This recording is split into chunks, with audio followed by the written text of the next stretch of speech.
This is gonna be me basically sharing how I'm releasing or beginning to work towards my anxious attachments when it comes to people. So I'm just gonna go ahead and get started.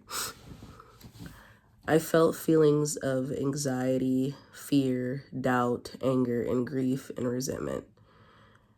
I felt them travel from my head, my stomach, to my upper back, then down my lower back. I did nothing.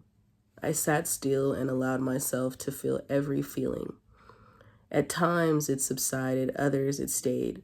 Truth is, I have been fighting with myself for years, having these unhealthy attachments to people because of my doubts, my fears of being abandoned, lied to, abused, neglected, and mistreated. The absence of not having my mother made me fear being alone or left. The pain from my father made me feel like every person I would allow into my life would treat me like he did, making me feel worthless, questioning myself, my worth, what I was, or whether or not I was good enough. My capabilities, my strengths. I've been feeling this for so long that I have the need to try to or want to control whether or not people stay or go and or their actions. So instead of fighting it, I'd rather just stop and let it be. Not trying to find the answers, but allow myself to feel the feelings and surrender. Being completely vulnerable, open, and honest. It's okay, Alize. It's okay. Now, the reason I wanted to share this was because I do remember before I did make a video talking about detaching from people, places, things, and things of that nature, and how we do become anxiously attached to people. And we normally become anxiously attached to people due to abandonment or neglect and or things that have happened in our life. And when those things happen to us, those traumatic experiences that occur in our life, we develop this persona that's not really who we actually are. We don't know ourselves because we're so anxiously attached to the next individual.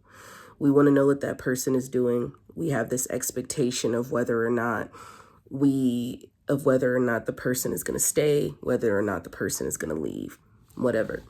It's just like we have these unrealistic expectations of others due to this anxious attachment style. And, I've been watching videos on YouTube, and I'm also going to actually go to the library when I feel a lot better and start reading books on how to become detached, okay? And detaching doesn't necessarily mean completely just being an asshole and being, arrogant to others. It's not what that means.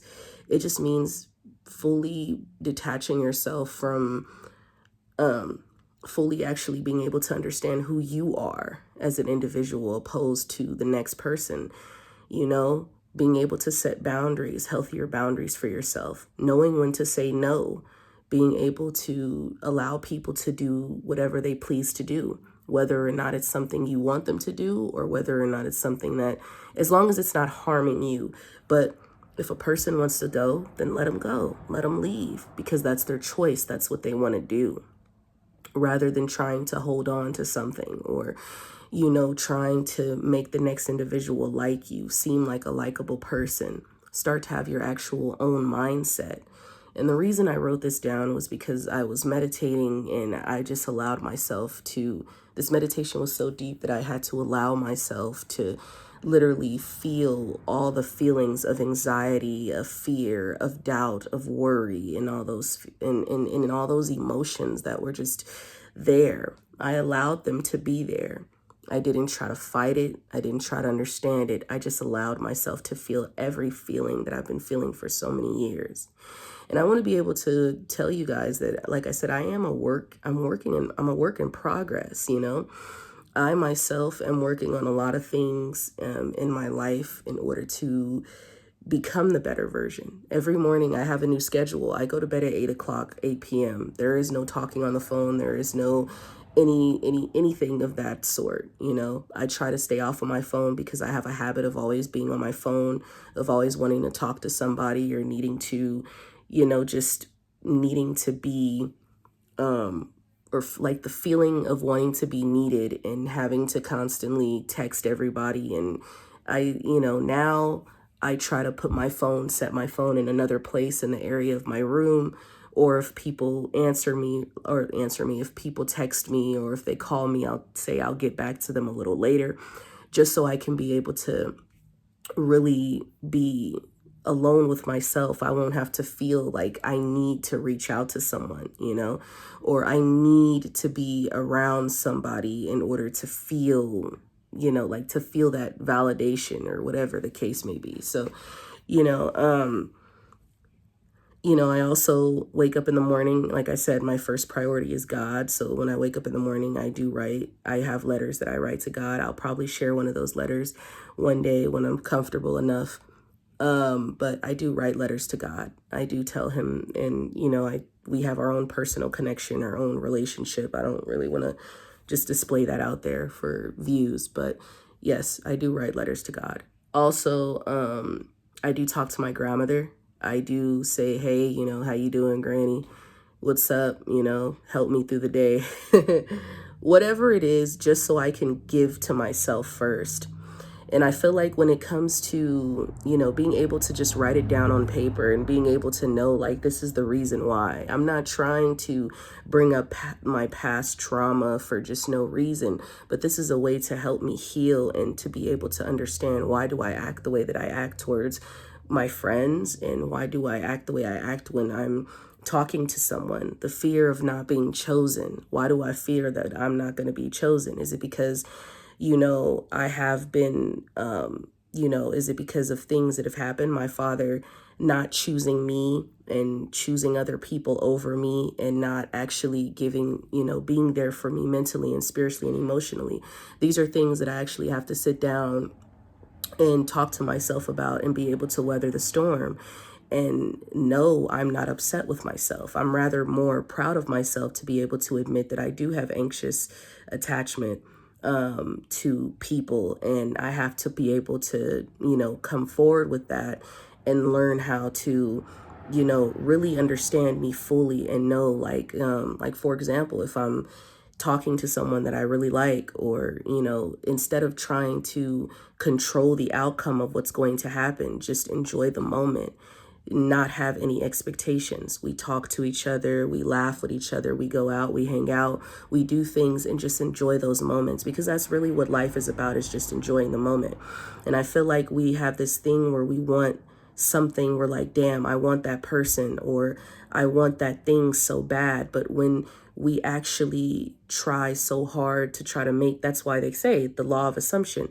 When you try so hard to try to force things to happen in your 3D, and not just allowing things to naturally unfold in a spiritual way, in a more honest and open way, you hold on. And it's like, I was watching a video that said, like when you're squeezing your fist together, it's like, it hurts, right? It does, because you're choking the life out of it. You're choking the life of what it can actually be. Like when we try to form relationships with people, I always have this thing where I'm like, damn, I want that person, or damn, I want that, and my therapist, my therapist told me, she said, instead of, when you meet a woman and instead of, or just a woman, I'm gonna say a woman, because I'm lesbian. So you meet a woman, don't have the expectation of, oh, she's gonna be my person. Just enjoy it. Just enjoy that time. Because I have this thing where, yes, I was neglected, and yes, I was abandoned. And because of that, my inner child is hurting. So I have to be able to work through that, and be able to work through that trauma to move forward in my life, so I don't have to put that off on someone else. Because when you become attached to somebody, you're focusing on what they're doing, you're focusing on their life, you're focusing on how they feel, their goals, and you're not focusing on you. And that doesn't make you attractive. It makes you unattractive, because you don't have the ability to say no. You don't have the ability to set positive boundaries in your life, and you don't have the ability to just be yourself. You don't even know who you really are because you just want to be liked. You want them to like you, and you want them to just like, oh, like say if, for example, if they say, oh, what's your favorite food? And they say pizza, and you don't like pizza, and you're like, oh, I love pizza too. Yeah, like, because you just want them to just want you. But really, I'm learning that when people want us is when we want ourselves, is when we really know who we really are, is when we really start to accept ourselves for who we are, you know? And I think that's really, and I'm going to make other videos of like things that I implement on an everyday basis, step by step, in order on how you do detach from individuals. Right now, this is just me making a video and just being vulnerable with you guys and being able to be open and say, hey, no one is perfect. You know, like, for example, when you think of the law of attraction, when you think of the law of assumption, when they say to detach, they're not saying detach from the outcome. No, detach from the fear and the anxiety and the doubts that you have from not being able to obtain your manifestation. And in order for you to be able to do that, you have to first go in within yourself and find out and figure out why, why do you feel the way that you feel? And by doing that is through meditation, through visualization. By doing that is writing down, having your own personal journal and being able to get more in depth about your feelings and your emotions and things of that nature, and understand yourself. When we actually begin to understand ourselves, we don't have the need to want to try to attach to other people, because it's like, why should I have this attachment to you? Even if you stay in my life, you stay or you go. At the end of the day, is it going to kill me if you were to leave? Is it going to destroy me? Am I going to fall off the face of the earth? And I feel like a lot of people might be like, oh, why would you say this? For example, you have certain individuals, like for me, I have a manifestation. I can have it. It can happen or it doesn't have to happen. But I'm okay whether it happens or not, because when you get to that state, that's truly sad.